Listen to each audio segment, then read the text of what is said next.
Welcome to Sound Values, powered in part by LSA Burger and Classic of Thank you for tuning in live tonight on DentonRadio.com. We are located in the beautiful Discover Denton Welcome Center on the It's Getting Really Cold out over the weekend, Denton Square right now. It's going to be 70 degrees on Friday, but watch out for the weekend. So tonight I'm done talking about the weather.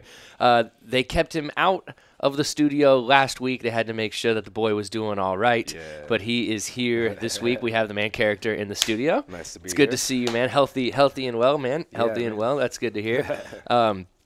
So, man, you know, I was trying to think like the very first time I ever saw you perform, and I feel like it had to have been in the J&J's basement, you know. It was either there or Andy's, but I can't remember which one. You know, and I think you were playing with a couple other people, but you've always had a very interesting style to me.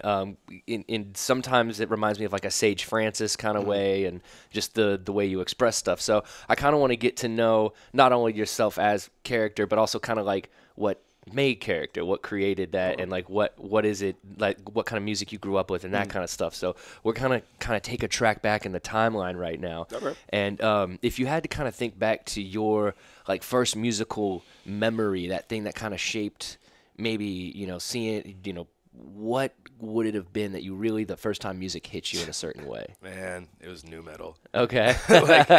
In you? Okay. It was new metal because I was like in fourth grade when that stuff was coming out. Okay. And it just, it was so angry and angsty. It was made by people in their mid-20s for children, and I was a target demographic that was just mad at my parents. So yeah, it's really like it came down to the Corns of the world. And Okay. Limp Bizkit. I get it. And So, yeah, okay, that's so what started me off in the music train, at least in the heavy music. But that's when I started diving deeper into this stuff. And then, you know, MTV was on. So Yeah, for sure. It was on there, yeah. I'm not gonna sit here and pretend that I didn't listen to Limp Bizkit or any of that, Yeah, man. Like Linkin Park and stuff. I had the Family Values Tour CD, which was, you know, so I listened to all that stuff, and Korn and all the, you know, the Stained, all those groups were on that CD. So I'm right there with you. Yeah, that's what was hot, you know. Yeah, That's no shame. And I was at the right age for it. But like, so. man, it was. I still, even, you know, when I remember it, like when you saw like Limp Bizkit's Rollin' and that kind of stuff, sure, it's cheesy when you watch it now, but when I was that age, it felt so powerful. What up? It felt like just like so hard hitting. sure, So you yeah. know, it was like, yeah, that's how I feel. I'm gonna get the red hat. Right. I never had the red hat. Well, and fortunately. coincidentally, like, you know, me and some of the boys, we did I don't know if you heard about it, we did a Halloween Limp Bizkit tribute set at Andy's. Yeah. Did you hear about that? Was that this year? Yeah, that was Okay, I thought so. in November, Yeah. and so that kind of put me back into that whole mindset for a bit, which is, I don't know if I'd necessarily call it the healthiest of mindsets, Yeah. but I kind of like really got into the Fred Durst character and kind of. That's what's up, man. Yeah. So, you know, you listen to that kind of stuff. Did you have any kind of outside influence? How did you discover other types of music? I was just I was raised on the internet. Okay. So it was more like it started with Amazon. If you like this, then you may like this. And they had like the thing where you would listen to like the little 30-second clips and stuff like that. And then I would just go through hours of just like, if you like this, you might like this, and like listen to those clips and I like that. Or I'd go to like Best Buy and just find like a cool artwork, because that's back when they had where you could scan it and hear the clips on the headphones, or like borders and stuff like that. Yeah. And I would just spend all my time there as a kid, the Virgin Megastores and stuff like that. Yeah, absolutely. And then besides that, then of course I had the influence of the music television world. Yep. So MTV and MTV2 and then Fuse and all that, like I was constantly plugged into some kind of music, and then, you know, growing up in the DFW, the Eagle was always on. Yep. Or, Yeah. or the Edge. So like I was a very rock and roll influenced kid, but then there was obviously through the MTV and stuff like that, I got a lot of rap and stuff like that too. But I love that you mentioned Fuse, because that was like a Canadian television station, but it was like so good. It was a little bit better than MTV. That's when MTV was starting to like tip towards like more of the reality shows. Yeah. And so you could flip on that. But you know, you're right. I always had that on, and there was always like something downloading on Kazaa, LimeWire, Napster, whichever generation of whatever I had it was at the time. Yeah, I was definitely up to date with my peer-to-peer softwares. Yeah, that kind of stuff, age. man. You know, burning CDs and Yeah. everything. You know, and then you mentioned like the scanning. You know, being able to, and like I remember there was a Virgin Records in Grapevine Mills Mall. I would be surprised if it's still there. They shut down all the Virgins. Okay. I think Virgin just shut down as a company, I want to say, for the most part. Wow, that's crazy. They might have a couple things left, but they shut down a lot a while ago. You know, and even I don't even know if you go to Best Buy if they've still got a CD section. No, they just got rid of them like last year. That's crazy. So you know, not to like go too far, but how do you feel about like that kind of like almost this elimination of physical stuff? So what's funny about it is the elimination of CDs is happening, yet we're in a big vinyl resurgence. Yeah. So it's kind of like whatever, I guess, because like we're like the vinyls are bigger than they like ever were in our generation. So I think like when you get rid of stuff, then you're gonna have this like subculture of audiophiles who just want to hear that. They want to have that experience of opening up the record and looking through all the liner notes. Yeah. And just really hearing that analog sound, or digital in a better format, I suppose. But I don't know. Yeah, we're like in the midst of a vinyl resurgence. So I'm not really sad about CDs going away because vinyl is back and stronger than ever, and I think that's more important than CDs. Yeah, and I think it's got people going into the record stores and buying vinyl that they wouldn't have ever bought before, like just an old record, and then they're finding new music, and then that opens up their mind to all different new for sure, experiences. absolutely, So, yeah, I agree with you on that. Even you see people making more tapes, So I was curious because you see tapes are hot right now. Yeah. Having the cassette tape, there's the strange. The CD is in a strange place right now where it's not cool, but. And it's like it's not practical anymore, but it's also not like vintage and cool yet either. It doesn't have that appeal like a Polaroid camera or something. See, but I'll never stop printing on CD either. Yeah, because as a kid, my dream was to have CDs. A CD, yeah. So like even if nobody buys them, I'll still make them. That's what I was gonna. Yeah, I want them. That's what I was gonna say. Is like you also have the local community where. No local guys going out and printing, 35, or 50 vinyls. It's really expensive. You got to print loads of them, and then very few guys, unless you're in certain like hip hop realms or something, are going to do the tape. So the CD is, the most viable and easiest one to do. So I was wondering, like, the local scene and local people will continue to sell the CDs, I feel, and print them, just like Pudge, myself, anybody else, who's kind of in that scene. And, I've never been like, oh, I'm like, a whole bunch of money on this CD. It's more just like, I got a CD printed, I'll show my grandkids one day. I like the CDs for myself. I usually just end up giving them away. Yeah. But like I said, it's important to have your stuff on Spotify too. It'd be silly to not go with the times. But to me, the most important thing to have as an artist would be like shirts. That physical merch. Yeah, just shirts. Like to me, like if I had to choose between T-shirts and CDs, I can guarantee you, like as a person who buys stuff, I'm more likely to buy a shirt. Yeah, I can't stream a shirt on Spotify. Yeah, absolutely. Yeah, so. You're right. Maybe one day. Maybe one day we can stream our clothing. That's a whole Avatar situation. Exactly. So how did you kind of start to grow musically and start to discover hip hop and other types of music? So actually, I was a late bloomer to hip hop. Okay. So actually. Kind of. So in 8th grade, I heard Trying to Find a Balance, and that changed my life. Yeah. Yep. and before then, it was because I was a rock kid, I was just kind of shown whatever like rap was, which was Mike Shinoda or Fred Durst or something like that. Yeah. And that was whatever. And then the Eminem, I got in trouble for making my grandpa buy me the Marshall Mathers LP. My aunt tore me a new one. Yeah. She's like, you can't be listening to this. You're 7. I was like, oh, come on. Yeah, I can. But no, as far as so I guess it really started with Atmosphere, with the Seven's Travel, because on Fuse or MTV they were playing Trying to Find a Balance, because that was the first time and only time he was signed to a major label, because he was signed to, what?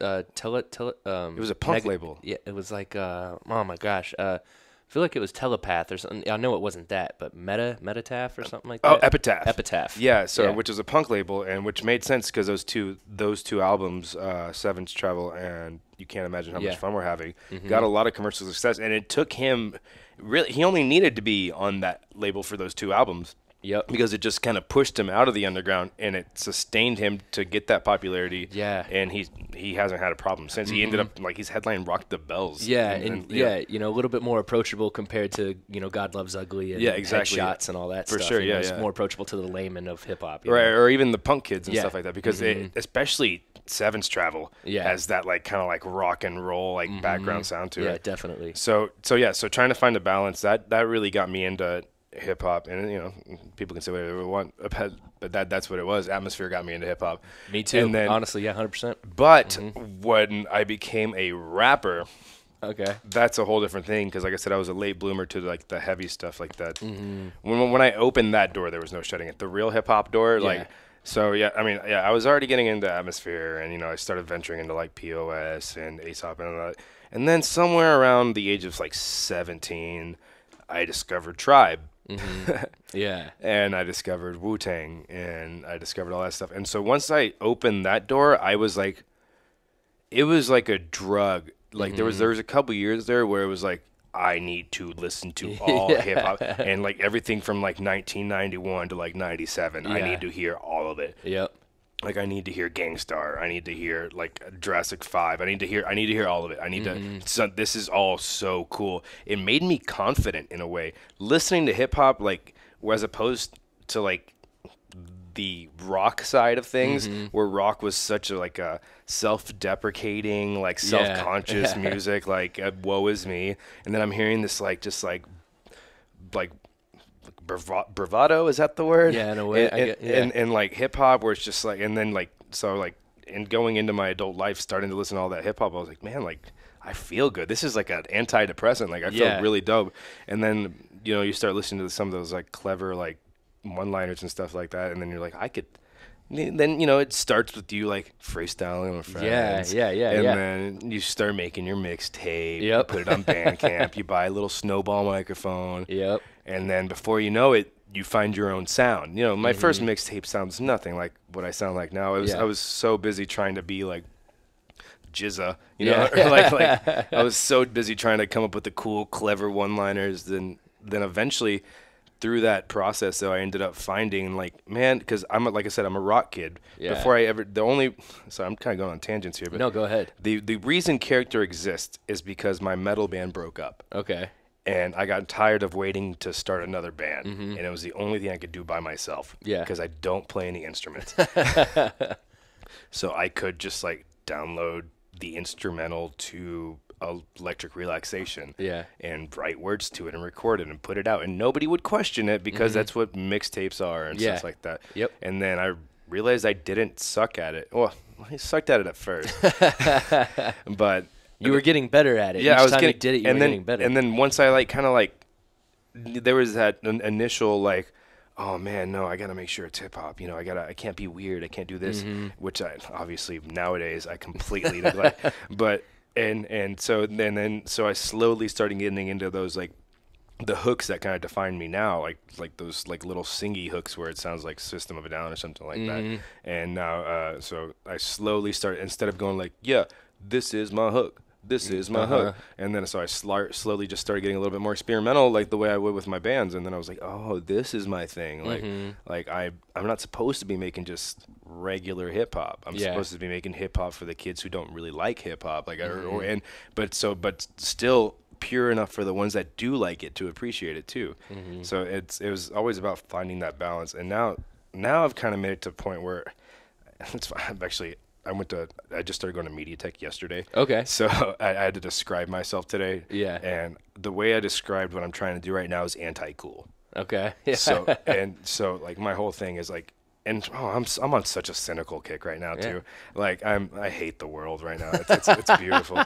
So that's my next album, is just me just hating everything. Just the cynicalness. Well, we gotta have it. A lot of it has to do with the hip hop scene specifically. Like my newest single that's not out yet, it's about the hip hop purists. I've gone from just like where it used to be like, oh man, this isn't real hip hop, it's mumble rap.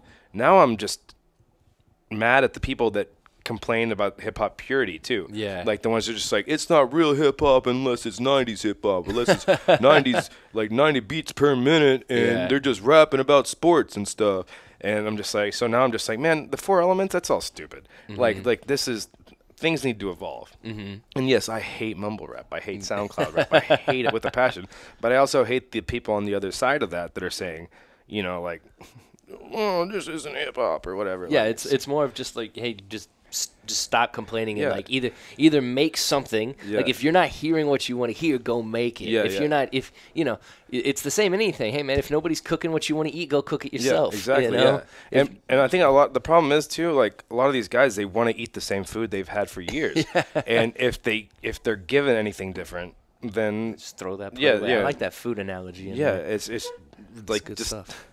like get out of the kitchen, man. Don't even make food. Start making like motor parts. Yeah. like do something different. Go out and harvest it Yeah. You know, pull it from the ground, man. So my cynicism now is pretty much based on like just like the observation of the cliche. Yeah, for sure. and doing the anti-cool, you know, especially it's not so bad here locally anymore, but you see it like just people when they're on stage, because you mentioned my on stage persona earlier. They're just trying to be cool, man, and it's so stupid. It's so lame. Like being cool is so outdated. Like it really is. Like to me, like the cool thing is like being yourself, like taking it to the stretch. Like how far can you push the envelope? And it's not just like, hey, I'm gonna walk back and forth and tell you about how cool I am. 'Cause Yeah, it's not that cool. You know, I always, you know, when I think about hip hop, and you know, I think about beats and lyricism and all that, but one thing that I always like that Slug said, like that rang true in my head, you know, he talked about his writing process and how he, you know, kind of like you were saying, you know, he was like, songs didn't really mean anything. It was just like a few more bars and a few more bars and just trying to like one-liners and stuff like that.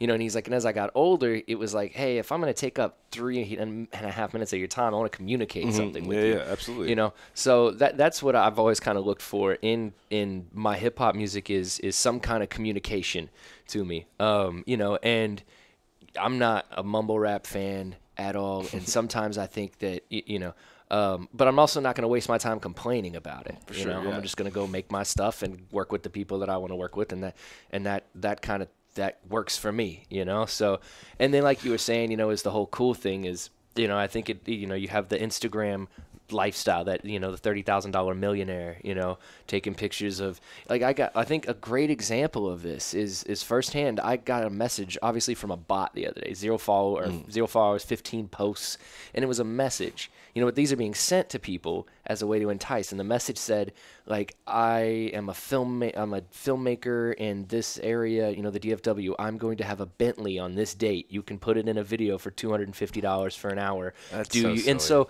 Yeah. to me, it's like, oh wow, like so if somebody's doing that, that means that that's part of the practice, you know. And for me, it's like, hey, like, you don't have to put a Bentley in your video to get me to buy your record. Just put out some good tunes, because, you know, that's not that doesn't impress me. You know, good flow and good lyrics and communication and a solid presence in beats. That's what's going to impress me, you know. So that's what I'm saying. Is like when I first saw you, there's communication. You know, there's interaction with the audience and with the people around you. And when did you start to like come into that, you know? That was formed during my metal days. Okay. So what's funny, so when I first started doing character, when I started honing in the character performance, Yeah. it was a little spazzier than it needed to be. Okay. Back in 2012. I mean, I think Jake he might have actually seen it those days back at Abbey Underground near the Thorn Doggy open mics. And so there was a lot of Oh, wait, no. it was a lot more not necessarily shock value. Oh, I was younger too. I was 21, so I had a lot more lung capacity back then too. But there was a lot of jumping around, a lot more jumping around. There was Hank swinging upside down, jumping off the monitors, squirting ketchup all over myself. It was like You like the PG-13 G.G. Allen. yeah. I'm a lot more respectful because I would always push it to the line where I was almost disrespectful to the audience. Yeah. But if I noticed any uncomfortableness, I would immediately apologize and cower because I didn't want to alienate them either. I just wanted to be like, look at how stupid I am with my ketchup. But then unfortunately lately I've gotten a little bit more ballsy with pushing the audience, Pushing the and audience a little maybe bit. getting a little insulting. But that's also because mindless self-indulgence is a big influence of me too. Okay. So that kind of style of humor and performance. Yeah, for sure. Well, you even had a time when we were in the Andy's basement, you know, and you were like, I don't know if this is going to go well, because there was that big group of older folks, Oh, the yeah. older I people did the down there, and you national did the anthem. national Yeah. anthem. And everybody stood up and did it with you. You know, so sometimes even though you do push that envelope, you know, you're like, I don't know, and then you were like, it went fine, like it worked really well. Yeah, because I didn't want to be disrespectful. Yeah. I just knew that nobody would ever ask me to do the national anthem at any moment. So I was like, well, I could just do it myself. I'll just open up my own show with it. Yeah, it's actually really fun to do now because I get to just experiment with it. Yeah, that's awesome, man. And so, how did you start to write? What was your how did you first start to write lyrics? I guess that's also from the metal days. Yeah, well, because we had a little bit of when I was like 17, 16. I grew up in Fort Worth, and I moved.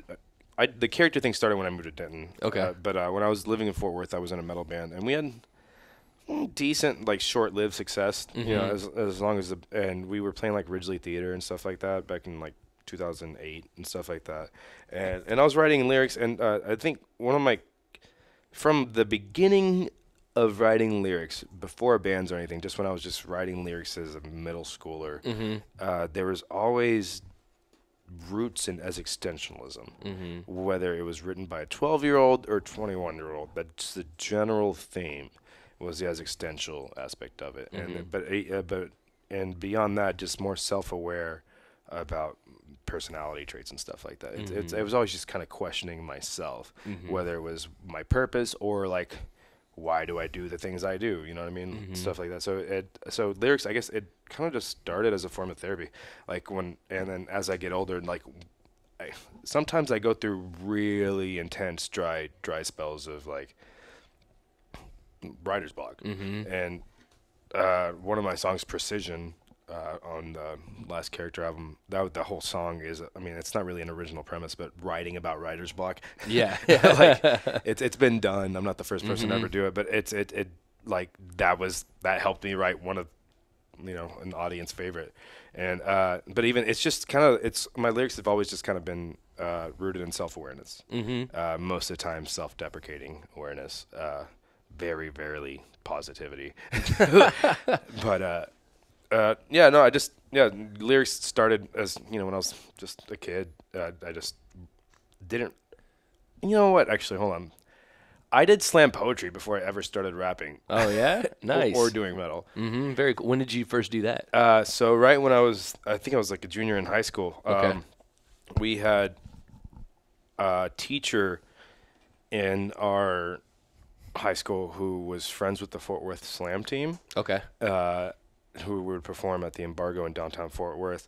And then for, I think it was Black History Month, she brought them up to do a Black History Month assembly. And then they did it, and I was kind of into it. And then I dropped out of high school and then actually started going to their slam open mics downtown. I was a 16-year-old. These people were considerably older than me. Yeah. And my mom would take me but she was into it. She liked the scene. It was weird. Yeah. Me and my mom never did things like that. We didn't have that kind of hang out and do things like that relationship. That's just how it went, what was going on. And I think she saw that it was healthy for me.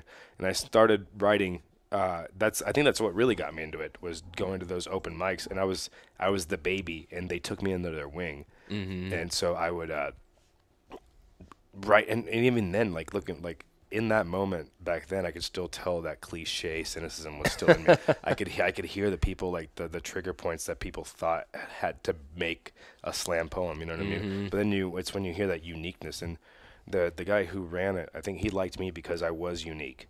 But I was writing my slam in a lyrical formation. You know what I mean? It was that verse chorus kind of style because that's what I grew up with. And so that, before I even did metal or anything, I think that's what got me comfortable doing lyrics, really, is truly trying to have a new piece by next Tuesday. You know what I mean? And trying to put my heart out on the stage and just doing it in a slam poetry format. And it got to the point, I wasn't part of the team, but I was part of the team. Yeah. I was like the team cheerleader, so to speak. So, and there was one time where the National Slam Convention happened in Madison, Wisconsin. And this thing was huge. I'm talking people from all over the world, all teams from all kinds of different cities. In Texas alone, you had Dallas, Fort Worth, you had different slam teams. And it was This is a cool experience, and I can't explain it to so many people. I was 16. I wasn't part of the team, but I got to drive up there with the team, and I got to see the slam poetry like in a formation that almost nobody ever gets to see, in such a huge capacity where there are thousands of people up here to do slam poetry. And at one point, we're walking downtown, and I was 16. I didn't even really care about drinking or anything like that, too. I was just walking around with these people that were, and then, and these were older folks too. They had kids and stuff like that too, so they were kind of all looking out for me.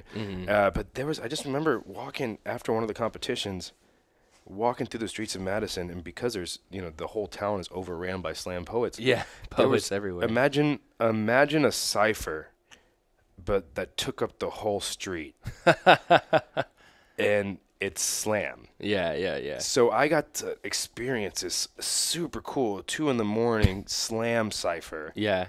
That was a giant circle. Yeah. And that's cool. And man. I was I didn't participate, but it was just something. And to go back to your original question, that's how I started. Yeah. No, I got a great picture in my head of this circle right now. Yeah. Early, like you walking at a young age with Yeah. these older people in this big thing. And it's a cool visual, man. And my first experience was with like any type of poetry. We had like some stuff like in I remember my English class. I wrote like a poem about in my English class. I wrote about how I was like terrible in like at Spanish. Wrote a poem and thought it was funny, so I got on stage and did it. English teacher was like, "It was hilarious." Get up there and do it again. So, but the first time I ever started to come across stuff was, and I don't even really know how. It was just on YouTube, but it was HBO used to have. The Def Jam poetry. And so I started watching that stuff, and that was probably around 2009 or 2010 when I came across that. And I was like, oh man, and then I kept watching it, and I've watched so many of them now because, they do. It's funny, you can see Kanye on there before he was now Kanye. Oh really? He comes out and he does 2 poems. Chappelle comes out and does one. I think I might have seen the Chappelle one. The Chappelle ones are funny, man. So, but they had a lot to say in this stuff, and there were people of all different creeds and origins and appearances just expressing themselves in a cool way. And then I had an opportunity where a girl asked me, "Hey, would you?" I don't know why she asked me, because it's like, I wasn't rapping or anything around town, but she was like, "Hey, would you write some poetry for this event we're having at the Black Box," which is right down the Black Box Theater down the street. So I did that, wrote a couple poems, did them, and that was fun. But it's a vulnerable way of expressing oneself, and I did it like a year ago at Andy's at an open mic night, like. You did a poetry piece? Yeah, I just did like off the top of the head. Okay. I just went up there and was like, I feel like doing this. And there were some people, some friends I knew who did some stuff. And then when my friends were doing it, I was like, I kind of want to do it. Yeah, it's just an open mic night. Like my friends are here and they're like, go do it. And I was like, all right, I'm going to do it. Like I haven't done anything like this in a long time. I was on this I even tried some stand up, a while. I was on this like kick of doing stuff that I was uncomfortable with. I feel that. Yeah. Just because, I was like, I'm very comfortable behind my buttons, but let's do something different. So yeah, I did that. But poetry has always been something that I've liked, whether it's, very short and sweet or it's long, and I can kind of see, the slam in your performances, I can see it. And that's what I enjoy about it, man. They're very powerful, and sometimes I recently came across this band that was called Hobo Johnson and the Lovemakers. Ah, okay. Me too. And I was listening to his album earlier today. Thought to myself, I was like, this guy kind of reminds me of Character, just kind of his style. Yeah. But the thing is, he, that's what I said is I go, he reminds me of, not that you remind me of him, but he reminds me of you. Yeah. Because I saw you do it first, or that kind of style, so that's what it reminded me of, man. So it's funny that you bring up Hobo Johnson because I was literally listening to his album earlier today. Nice. When he went viral last year with his little Peach Scone. Yeah. His little title, Tiny Desk thing. I refuse to watch it. Yeah. I'm a contrarian man. It's one of my biggest character flaws, no pun intended.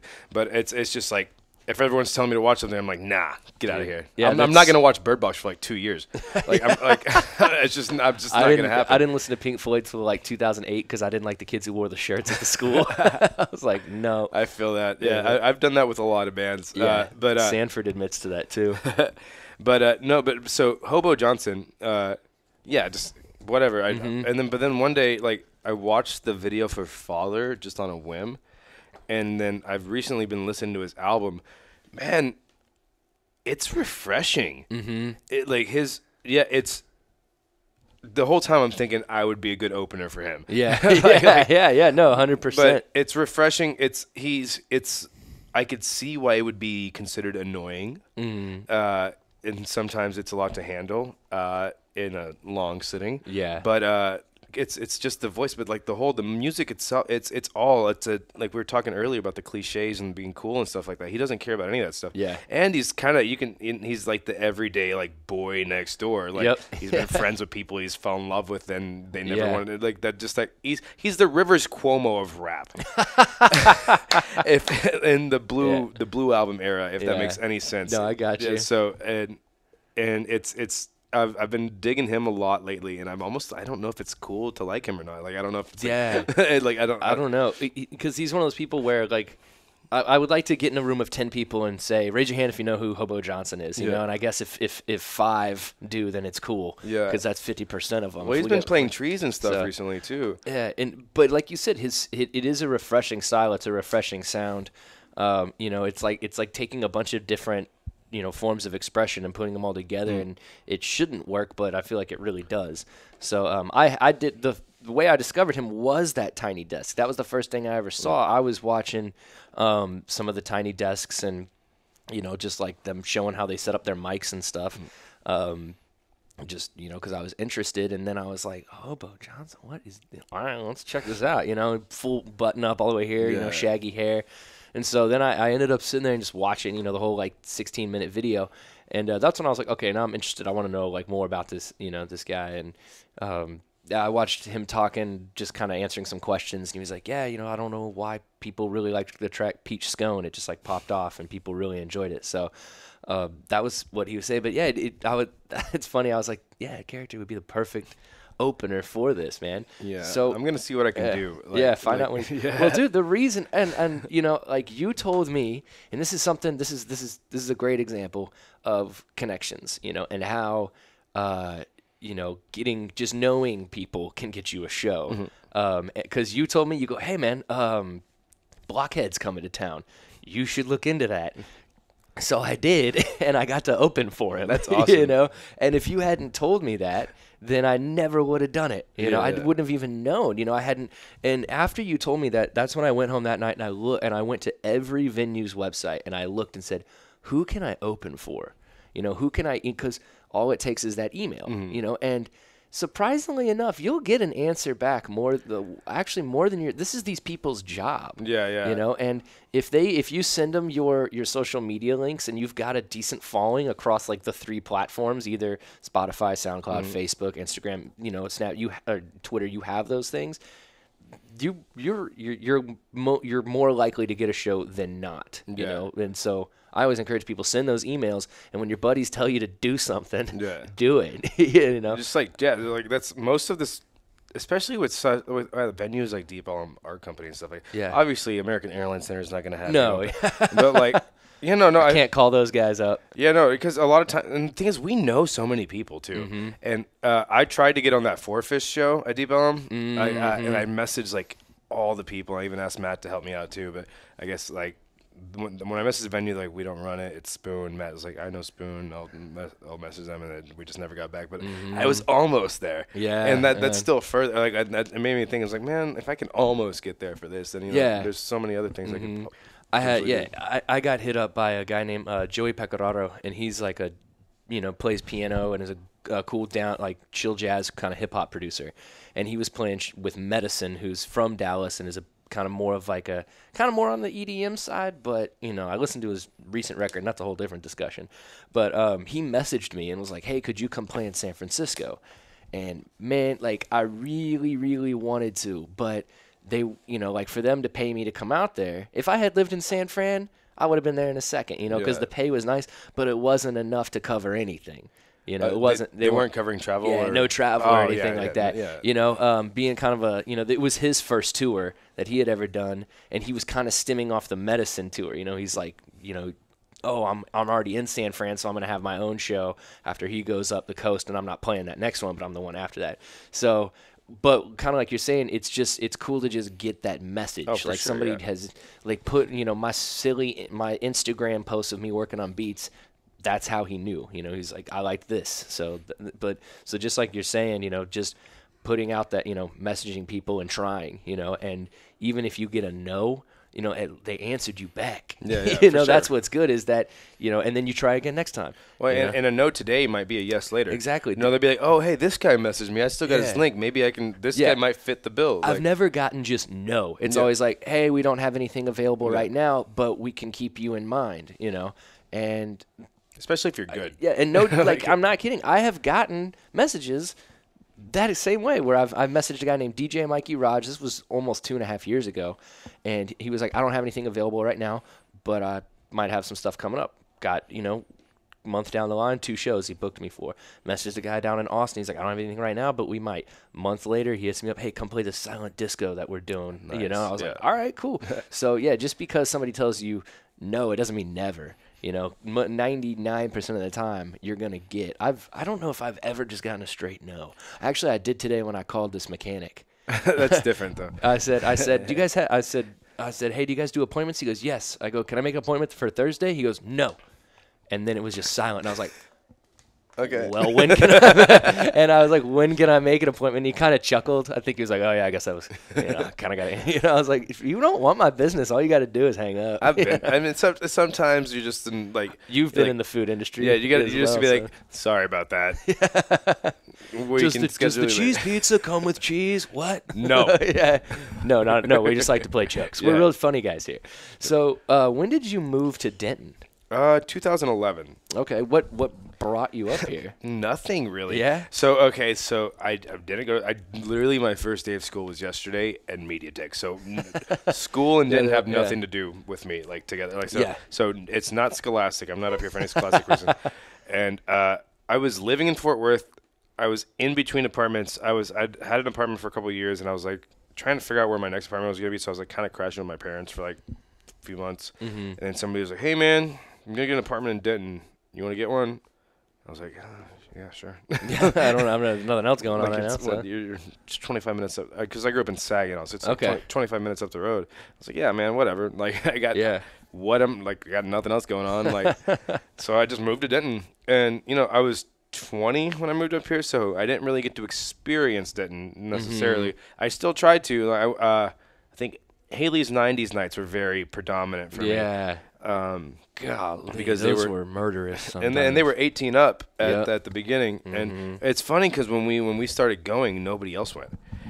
And that's why me and Question Mark kind of bonded, because there was a couple years there where it was just me and my homies going to 90s night. Yeah. We weren't 21 or anything, but we were like the only people there. And then 2 years later, they're at capacity, and I'm waiting outside. I'm like, I used to come here when nobody was here. And he'd always be like, well, you could just let me know. I was like, I'm not going to be like, I know the DJ. We're not even friends necessarily. We're just we're cool with each other. But so that's what I did. I did a lot of that. But because when I moved up here, I don't know what it was, man. I was feeling musical. I didn't have my band. Mm-hmm. And I just that's when I was in the heart of my obsession with hip hop. Okay. And also I was a big Donald Glover fan. Mm-hmm. And he was starting to do all those mixtapes in his bedrooms with the Gambino stuff. Yeah. So the Sick Boy and the Free EP and stuff before he got before he went major. So I was just a fan of him as a comedian. So hearing him start doing that stuff kind of gave me an everyday man kind of I can do this. Mm-hmm. And so because he was doing, back then. I remember him from Funny or Die, early Funny or Die the Derek videos, comedy stuff. Oh yeah, Derek comedy, all those videos. So that's what's so crazy to see. When you're I used to watch, that guy was on bad quality, not they were hilarious, but the quality of them was college dorm room. Yeah, because that's when he was going to NYU for film and stuff. Yeah, and then after that, he won an Emmy for being a head writer on 30 Rock. Yeah. And then Community, which is the best show ever. If you've never seen it, you need to get on it. It's seriously top 3 shows of all time. It's good. It's better than Rick and Morty, I assure you. But so point being is I was a huge Donald Glover. I have the Derek comedy movie. Okay. You know what I mean? And so when he started rapping, I was like, all right, cool. I even went to go see him do half stand-up, half rap back in 2009 before he ever released Camp or anything. Yeah. So, but that being said, me doing character was kind of parallel to him starting all that stuff too, at the beginning stages. You know, before it blew up, when it was just kind of a cool thing to know. Yeah. Because like I said, I'm a contrarian. Yeah, now it's like, cool. Yeah. Now he's headlining Coachella and and now he's cool again because he made Awaken My Love. But there was that whole like period there where I just couldn't do it. Like he was making bro rap, and then he's just like, I'm tired of making rap for this people. I'm gonna make experimental rap. I was like, all right, cool, you're back. But like that's what was so interesting about like when I would DJ frat parties. You know, I'm like, it's weird to play Donald Glover and watch these guys get turned by Donald Glover. Right? Yeah. You know, but just like you said, yeah, it was a bit bro rappy. Yeah, but it wasn't at the beginning. It was just him, just like, dude, have you ever listened to his first mixtapes? So, because he's, you know, his whole thing, especially in the earlier stuff, was he had identity issues with his race. You know what I mean? Because you know the common thing with intellectual people that are of color is that there's this. I'm just gonna get real serious real quick, but there's the term, you're pretty much white. Yeah. And so it's happened to me. It's happened to a lot of my intellectual friends of color, and like and it's so a lot of those earlier stuff. He liked indie music. Yeah. And a lot. Yeah. And one of his like lines in one of his early rappers, like, I'm the only white guy at a Sufjan, or only black guy at a Sufjan concert. I was gonna say like the Shins. Yeah, and stuff like and so but his first mixtapes was him rapping over like St. Vincent or Vampire Weekend, and he didn't even take the vocals out. He was just rapping over it. it was what you would do in a bedroom, you know, bored when you're just in between movies or TV shows or whatever. So and that just kind of inspired me too. You know what I mean? Like, it's just that him doing that until he made Camp. That I don't want to talk about Camp. But that helped me kind of get into the rap thing, because it did show me that, like, man, he's just like nerdy little like comedic dude, and he's doing this rap thing, and I look up to him. I like him a lot as a person already. Yeah. And then I'm also getting into hip hop over here, like deeply into the pure hip hop stuff. And man, I was at the height of like my idea and abilities. Like I could have a whole episode with you about idea alone. Yeah, I could too. And I got to see Idea at Haley's, and I got to have a conversation with him the 6 months before he died on the By the Throat tour. Yeah. But you know, so that's how I start. When I moved to Denton, I don't know, I can't even remember. I was my roommate was 21, so I was drinking a lot of 40s. and there was, you know, it was a little blurry, but I was having a good time. I was like, but a lot of it was just hanging out with my friends who would come up to Denton and hang out with me. Yeah, for sure. Or I would bond with like my neighbors, but I wasn't able to go out. And then the minute I turned 21, I just finished my first mixtape, and I was driving through Denton or downtown, and it said Bone Doggy open mic outside of Abbey Underground. Yeah. And I went in there. I was just like, all I had was like one CD with the instrumental. I was like, I'm gonna do it. I'm gonna do it today. Screw it. I've never performed rap live. Yeah. I've done metal. I've never done it live ever. And then I went up to him. I was like, hey, are you Bone Doggy? Yep. Yeah, exactly. Oh yeah. And then he was like, yeah. I was like, do you do hip hop here? And he's like, not normally. Yeah. And I was like, will you please give me a chance? That's awesome. I was like, just one song, give me a chance. And then lo and behold, I became like for years there, and like I said, Jake was around for some of it too. It was like an open mic staple. Like I was performing every single Sunday around like 1:30. I was usually the closer. Yeah. And that's when I was and after that one song, after Bone Doggy gave me that one chance, like it's like. I feel like Bone Doggy would appreciate somebody who pushes the envelope just enough. Oh yeah. Oh no. And he was one of my biggest supporters. That same year I started rapping, he had me open. Awesome. He had me open his birthday party show, which was a bad idea for him personally, because his whole audience was not about me. Yeah. But still, like. But he was the three people that were in addition to him. Like, it was cool. Like, and that was before I like honed in on what I am now. That was still when I was just like. You know, a doggy protege, you know what I mean? Like, but I can single-handedly say that without Bone Doggy, and this is very important. Like, I wouldn't be rapping in this town. He gave me like that initial push to start just doing the open mics, and from there I just started doing shows. And my first real show was at J&J's. Nice. Yeah, and then now I run. Now you do that. So I want, because you'll connect with this too, because we've talked about it before. So my first Denton experience. First time I ever came to Denton, 16 years old. We drove up here. My buddy had been in guitar class, and his guitar teacher showed him this CD, and it was Astronautilus. Okay. So this was back when you could still go to modellikecitizens.net or something, and it was this weird, like 3-4 people record label that Astronautilus was on, and it was weird. Like there was even like answering machine, like people. It was strange. I don't even know what it was. I still to this day can't explain it. But we really liked his music. This is when Gaston Avenue and all when he would put a lot of that stuff out. And he had this. People often tell me I'm good at what I do, like that. So he had a bunch of these songs, and I was like, dude, I really like all this stuff. And my buddy Eric was like, hey, he's playing in Denton, and I was like, what? And where? I didn't even really know what Denton was. Yeah, I was such a suburb. Where are you from? I grew up in Southlake. So So you weren't far from me. No, I was Saginaw. Yeah, you exactly. were like 10 minutes down the road from me. Yeah. Yeah, so it wasn't far at all. Yeah. But it was still like when you're in those burbs, you're really locked in. And, when you're just 16 and you can drive somewhere, Denton, which is only 45 minutes away, feels like you're driving 2 hours, So we drive up here and we're looking, and like to us, going to a concert means like you're going to a big, like a show, because I'd gone to see Boxcar Racer. And so we're looking for like a big sign that says Haley's. Yeah, I gotcha. And we're driving around. We can't find it. This is before, phones or any of that. So we got our MapQuest, paper out trying to find this place. And we find it. And I went inside, and he was playing with a guy named Bluebird. And then there was one other guy there who had like real big hair and a huge mustache. Can't remember his name. But yeah, we stayed and we watched Astronautilus, and like I remember him doing his freestyle stuff. And I bought a shirt from him. It has like and I still have it. It's a astronaut, but there's a skull inside like the helmet, and then over the bottom it says I am full of good ideas. It has so many holes in it because the shirt's like 16 years old at this point.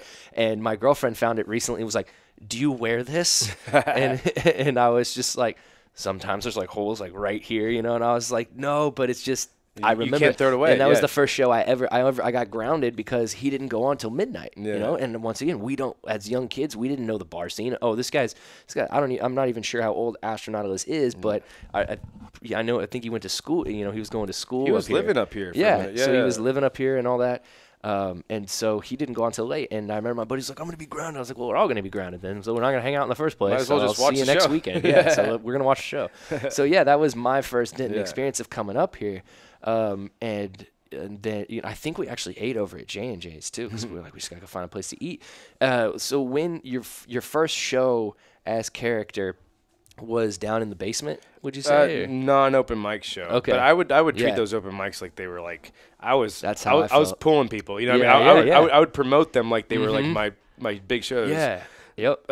No. So my first non-open mic show, which really doesn't mean anything by saying that. Yeah. Was in the basement. I didn't. So I just saw a flyer that said Mr. P. Chill going to be playing the basement, and I was like, oh, I didn't realize how realistic the world worked. If you had a flyer, you were big. You know what I mean? Like, and he was a touring artist. I was like, oh, I'm going to open for this touring act. He might be big. I don't know. Yeah. So I messaged him. I was like, hey, man, can I open for you? I see that you're playing soon. I'm a rapper. Yeah, he's like, sure. And then, now we're like really good friends. Now, like every time he plays, like for like since 2012, we're like, that's awesome. We come through and he was like, hey, put a show together. I'm coming through. I'm like, all right, bud. Man, so now you're playing with a live band, and all that going on, and so you've got some shows coming up. So before we run out of time, I want to talk about what time is it? It's 7:48. What already? Yeah, it flies by. So I know we could have 2 hours, like you said, we could talk. There's a lot of intersecting things, that we could talk about for a long time. So what do you have coming up as far as your music concerns, where people can go and see what you do? So first off, let me describe what's happening with my music. Right. It is always been meant to be. Is this the camera? Am I looking? It's pretty good. Okay. Yeah. So yeah, you're good right there. So from the dawn of the character era, it was always meant to have a backing band. Okay. My thing is, because I come from a band history, and this is something I've noticed in Denton, I just didn't want a group of musicians. Okay.